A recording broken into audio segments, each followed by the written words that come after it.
Today we've asked April Gatos to bring us up to date on what's happening to the Lirio, or for the Lirio, or against the Lirio. Against the Lirio. April Gatos is a current president of Audubon, Mexico. She's been served on the board since 2010. In 2022, she helped start the Rescatemos La Presa, a campaign that includes representatives from other NGOs and private citizens who are concerned about the infestation of the Lirio Acuatico in the Presa. She has been involved in the environment since 2000, when she was vice president of the first Palm Springs, California Sustainability Commission before leaving and coming to us. Personal friend, I love her, and please come up and talk to us. Hi, everyone. Thank you for being here. Let me just get my little things all set. All right, so I've had a few people say to me, why should we bother cleaning up the Presa or even care about it? That's not our water. It belongs downstream to the people that are farming and the industries and the people as far away as Guadalajara who depended upon it for their household use. And for me, that's like one good reason for caring for our water. I mean, our water's to be shared, and there's only just so much. It's a very precious asset. But I think what we have and what we're seeing in the result of the Lirio invasion and the Presa Allende and pollution throughout all of our waterways is that there's just not enough people who care, who place it as a priority. And I don't understand that. It doesn't make any sense since our whole lives are dependent on water. And we don't drink the water in the Presa Allende, but it has a lot of values to our community. And one of them is a very important, oh, I'm in charge. April, can you move the mic a little closer? Sure can. Better? Okay. So I was speaking of the values that the Presa Allende has to us as residents here and even some of our tourists. And one of them is that it provides a livelihood for fishermen. And I always like to tell this story because it's just kind of a little bit of cool history. But when the dam was built in 1968, the federal government needed to relocate all of the communities that were living along what was then the Rio Laja. And so they moved them higher up on shore, and they provided them with new livelihoods, and one of them was fishing. They provided their boats, their nets, and taught them how to fish. They stocked the Presa with fish. And that was like 55 years ago. And so most people in the community don't really remember the time before they were fishermen. That's their identity, and that's their way of life. And so one of the things we're trying to protect is restoring their quality of life and their livelihood. Also, the brickmakers, they came as part of this relocation project. They were giving training and brick ovens and things to make their bricks. And they used the water in the Presa to make their bricks with. The other thing is you can see those blurry little white dots there in the water. Those American pelicans, one of the largest North American birds in existence. Elegant, used to be migratory, but we had a year-round population that developed over time. They're in short supply now. They've because of the Lirio invasion. But there's also a lot of other birds that depend on the Presa. Even though this beautiful wildlife habitat was an unintended consequence of an infrastructure project designed to hold back water for flooding and also in reserve for downstream. Nevertheless, we have a lot of birds dependent on this waterway. And all throughout North America and the world, our wetlands are shrinking, the number of wetlands, the size of our wetlands. So this is a very important body of water for our local birds and our migratory birds. And another unintended and wonderful consequence is the recreational opportunities that the Presa provides for us. Kayaking, sailing, paddle boarding. People love to walk along the shoreline.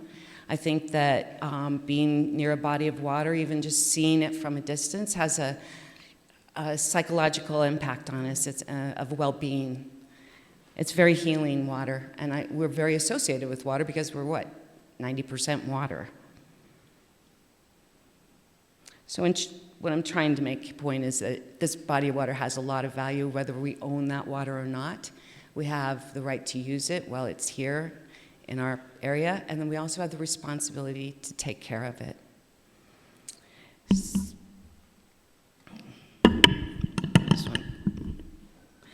one. So we started seeing the Lirio entering into the Presa in 2021. It was in June.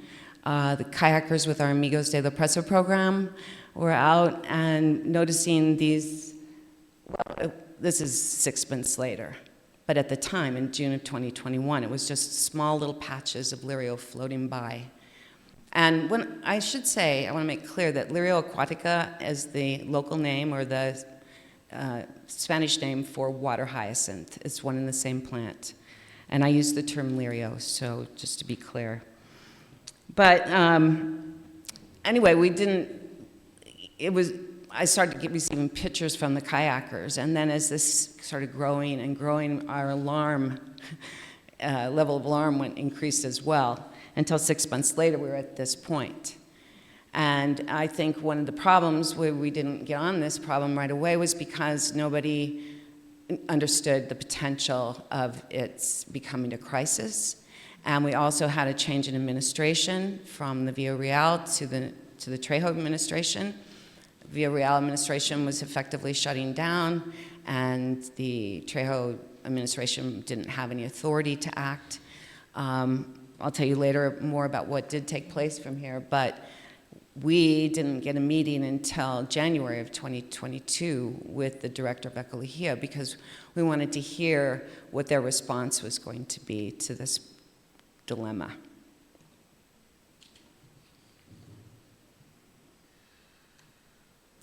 So when we met, well, it was clear that the government alone could not handle this problem. And it was also clear that there wasn't really going to be a lot of government intervention. And so that's when we started the Rescatemos La Presa Allende campaign. And Amigos de la Presa members, Audubon, we invited other ONGs to participate as well as private citizens who had a concern.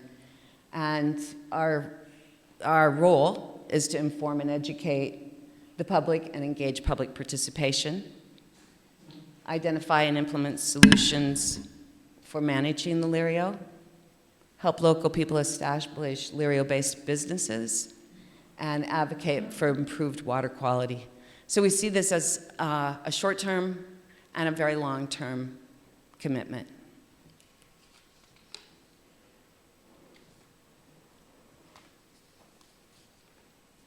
So a little bit about the Lirio. This is an invasive plant from subtropical South America, introduced around the world because of its beautiful nature. So at the time, like in the mid to late 1800s, there was a time when formal gardens, the idea of formal gardens was exploding, and goldfish ponds and those kinds of things, and it just seemed like a perfect little decorative plant to put in there. What's the harm in that? So, well, it turns out that it's extremely harmful, especially in climates like ours, where this has no natural predators and it proliferates because of the temperatures and the availability of water. So, I want to tell you a little bit about this plant. I know this is a review for many people, but reviews are good, right? We'll start with the roots. The roots dangle below the surface of the water. They could be this long. They get entangled with the plants, their neighboring plants, and form these very dense mats. And so it makes it very heavy. They're 95% water. So when you're trying to get them out of the water, it's very, very heavy and difficult. The leaves are cup-shaped, and they catch the wind, and they can carry these extremely heavy mats long distances in a very rapid amount of time. So it makes the plant very elusive. You may be planning to go take it out at one place, and the next day it's not there. Or you may be out in your kayak, and it's all open water, and on your way back, you are completely surrounded with a barrier of Lirio. So, and for the fishermen, forget it. They can't navigate with their rowboats through this stuff. So that's one of the big challenges presented by the roots. By the way, this is a very, very smart plant. Plants are highly intelligent. They've evolved over millions of years. And this guy's particularly top of the list smart. The stems and the nodules, they're made of a fibrous material. And it has air pockets in it. So it allows the plant to float on top of the water. The flower, let's go back, is capable of producing 5,000 seeds. And I think that, I haven't read this, but I think it blooms more than once. So imagine you have 1 million or 2 million plants in a system with 5,000 seeds for each flowering season. It's insane. And that's one of the reasons why we thought that this infestation grew so quickly and became such a menace so fast, is that there was a lot of seeds in the system. In 2021, we had very little water in the reservoir, and so these seeds were lying in the sediments. They can persist up to 25 years. Yeah, I know. It's like the horror from the deep. And so we had a little rain, and these things germinated. And then we got a little bit more rain, and they started growing, and then we got a lot of rain, and then they started floating. And then once they float, they reproduce vegetatively. They produce stolons, and so they can reproduce every 5 to 15 days, double their population every 5 to 15 days when the conditions are right. So that's how we got from little bits floating around to like complete saturation in so little time. But the flowers are also the thing that attracted people to, yes, they are very pretty in small controlled quantities. Let's go back to this slide. So they produce with seeds, they produce with vegetatively, and they also, when the conditions are still moist but not enough water to float around in, they can put their roots into the soil so that they can buy themselves some more time until water comes back. So that means like you might see some brown stuff out there, but it's just waiting its time to make a big comeback. So we got a tough foe, a very tough foe. So the thing, though, is that it's getting light from the sun, but it needs nutrients from the water to help it grow. And so it's feeding upon the nutrients in our water. But I want to take kind of a larger view picture because I want to talk about the source of the nutrients. This is our watershed. It's a pretty large size, but we're a very dry climate, so we have a lot of flat surface, like a valley, and then we're getting the water, all the water that we receive from the mountains. And on the land, eventually, if it's not percolated into the land, which that doesn't happen very much because of our soils being in such poor condition, we don't get a lot of percolation into the soil. So it runs off, carrying everything that's on the land with it, and runs into the Rio Laja. And can you see the Rio Laja on this? It's an 85-mile river.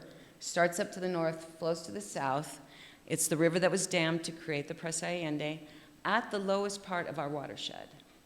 So all those tributary streams to the Rio Laja, all the arroyos, all feed into the Rio Laja, primarily. Some feed directly into the Presa Allende, and carrying many, many things with them. But the things that are feeding the Lirio are these.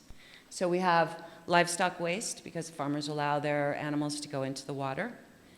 We have raw sewage going into the water. We have a sewage treatment plant here in San Miguel that treats, I don't know, 20% of the water that it's received, the sewage water. And we dump that directly into the Cachinches Creek, which flows directly into the Presa Allende. So we're feeding this. Also Dolores and other larger towns, and there's a lot of pipes coming into the river, and there's a lot of sewage in there. And that raises the nitrogen and the phosphorus level, which Lirio loves. Also, excess fertilizer. We have a dependency on chemical fertilizers in this region. It's a serious addiction because we've ruined our soils. And so, so they're compacted soils, and we use probably too much, and then the excess runs off into the rivers and creates havoc.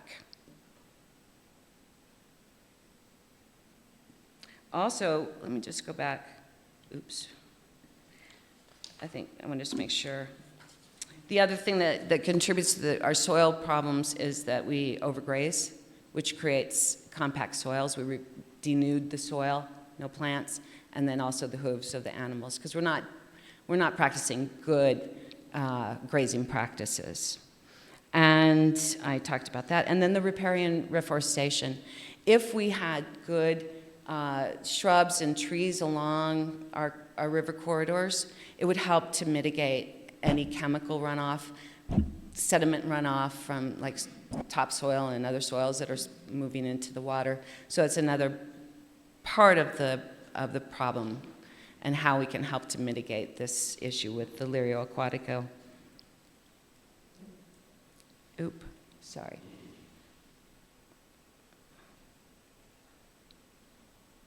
And so here's the threats that we're looking at this point in time.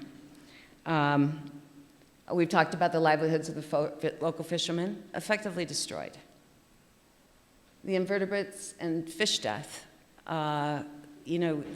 Fish can't live without oxygen, and the Lirio absorbs oxygen out of the water, and it also prevents sunlight from entering the water because it's blocking the entire surface.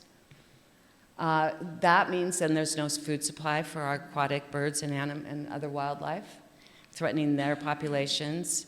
They can move elsewhere. They're lucky.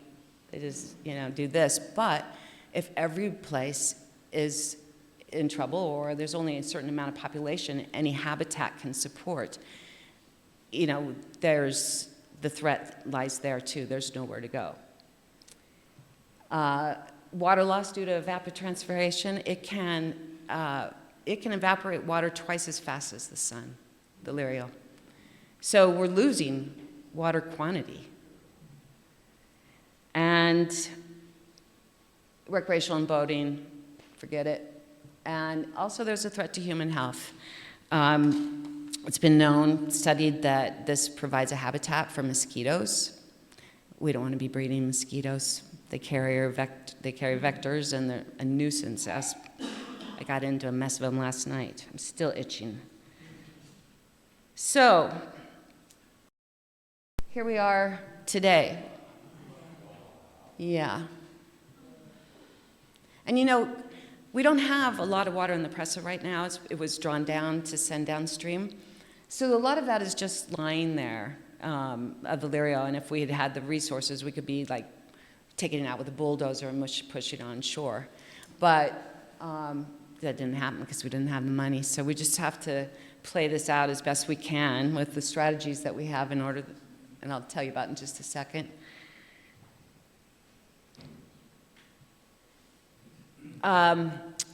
What has been done so far is that we have had this machine that the municipal government has rented, and it operates. It just is not enough to manage the quantity of Lirio that we have in the water at this point in time. I call it the Tonka toy. And that's not very nice because it is an effort by the government to do something positive, but it's not going to do the trick. But what they are doing with the Lirio that's being removed is putting it out on their reforestation projects because it makes a really excellent mulch. Federal and state government, one of the things that the municipal government did when they first came into office was write to official letters to ConAgua, the federal water agency, the state ecology department, and every municipality within our watershed. And nobody was willing to come to the table with anything. No money from the feds, no money from the state, and not even coming together to get a plan to reduce the nutrients that are entering the system that's feeding this stuff. So they were very frustrated, and this is pretty much what they're doing to manage it at this point in time. Why do I have this problem? So after meeting a lot with many biologists, with doing a lot of research, and we came up, this is the idea for sustainable solutions to manage the Lirio, because I don't think we can look, this would be the long-term 10 plus years, more like 30-year plan. I don't know why I can't keep this up. Can you all hear me okay? Okay, good. That will help us, thank you, really reduce the amount of Lirio in the system. Because of those seeds, because little tiny plants that you don't see can create the problem. We will probably always have to manage this. But now that we're aware of what the threat is, we can be on top of it. We just weren't on top of it before, and that's why we're where we are today. So a 30-year plan would be to have a watershed management plan that would be a cooperative plan with all the municipalities involved. This is the dream plan, okay? The second is that we need to improve our sewage treatment plants. This is ridiculous. We don't have enough, and the ones that we have are ineffective. We need to reduce the chemical fertilizer use. We need to shift from chemicals to organic compost, which will do a much better job. And we need to reforest our riparian areas, and everywhere. It's just something that will be of highly value and help us combat climate change as well.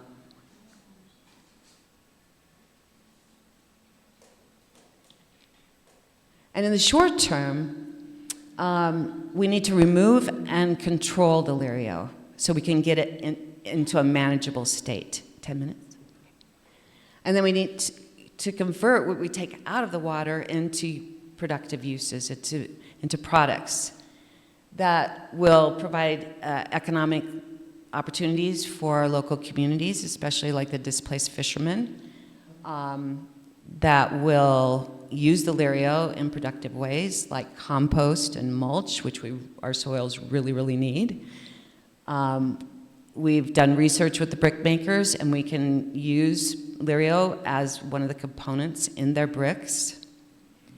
We have a company that we're working with at San Luis Potosi that makes these large industrial absorbent mats that clean up chemical and oil spills, and they use dry Lirio as the absorbent product.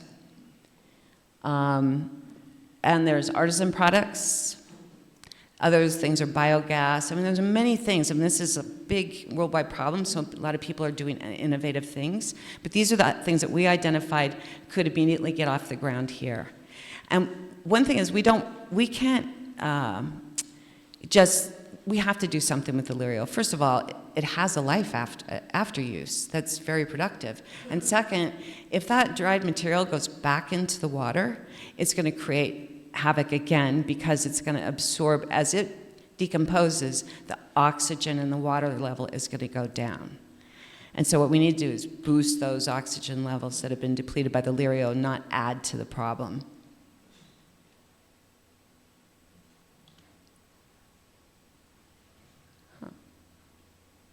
So actions underway with regard to the productive uses is that we have 100 tons of dry Lirio in production right now for compost, and another 150 tons like a month behind it. It's also underway. Our first batch, we think, will be ready at the 1st of October.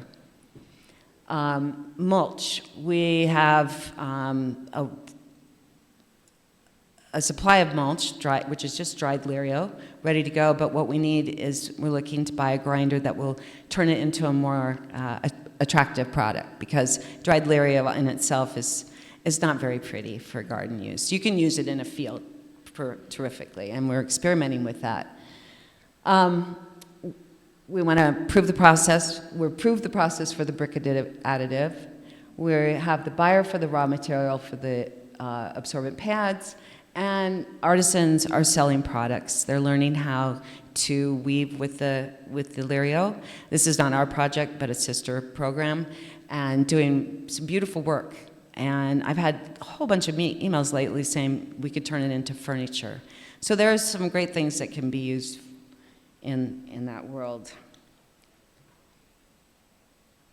So two things some biologists told us very early on was that the Lirio will never be eradicated, and to turn a problem into a solution. So that's what we're really trying to do with these productive uses. So these productive use projects are also part of a bigger program, and that's a partnership that we have with the University of Querétaro, who is working on a sustainable management plan for the Lirio. This plan is, the objective is to secure international funding, and by having an extremely detailed strategic plan that includes stakeholder involvement. And the three primary objectives are to harvest the Lirio, contain it so that we can control its growth, and to utilize it. So this is the process of the plan that's been going on. First, before and after is environmental diagnosis, and then the removal of the Lirio using a giant Lirio eating machine. No, it doesn't eat it. It just brings it onto shore, so where it can be then put into process for productivity. This machine is $1 million. Does that include tax? I don't know. But it's very expensive, but it's very, very effective. It is, I don't know, 100 times more effective than the orange chunka machine. And one of the things that we have to realize here is that the Lirio can outgrow what's taken out from the orange machine. That's one of the things we're up against.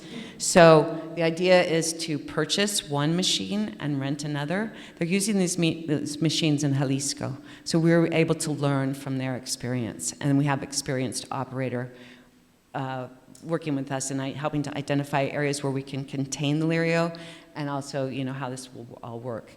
The projection is that it would take 18 months to clear the Presa, so that we don't ever have this problem to the extent. So it becomes a manageable state. Is that machine floating? It does. It is. Mm-hmm. And it can operate in shallow water. It's a really great machine. It's called the Water Master, if anyone's interested in buying it.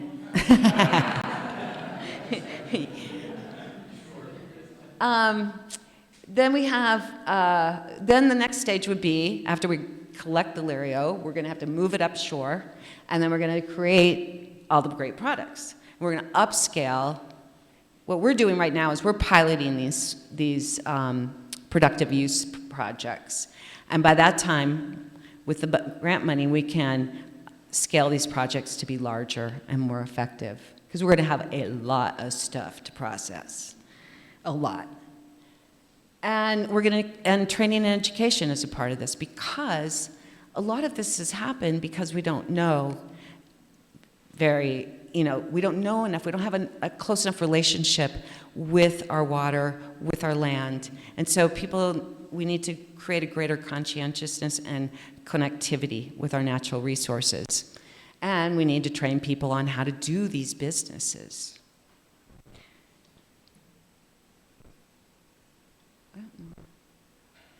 So then we need a long-term maintenance program, because they're always going to be Lirio in the system until we get control over its nutrients. And we have the participation with academia. And we will disseminate the work through activities like I'm doing right now. So also, the objectives of this project meet 9 of the UN sustainability goals, 9 out of 17, I think. So that's excellent. The path forward. Raised money for 2 small grinding machines. We have 103,000 pesos. We need about 50,000 more pesos to purchase the 2 machines, so that we can explore proof of concept and are prepared for the grant when it takes place. Start production of mulch and compost to test physical processes and the marketability of the products. Demonstrate the need for the harvester. Like, we can put this stuff to use if we have the harvester to help us get the material out of the presa. And it's a huge demonstration of community support and involvement in care of the presa and its health. So, that's the end of the presentation. I hope you'll invest.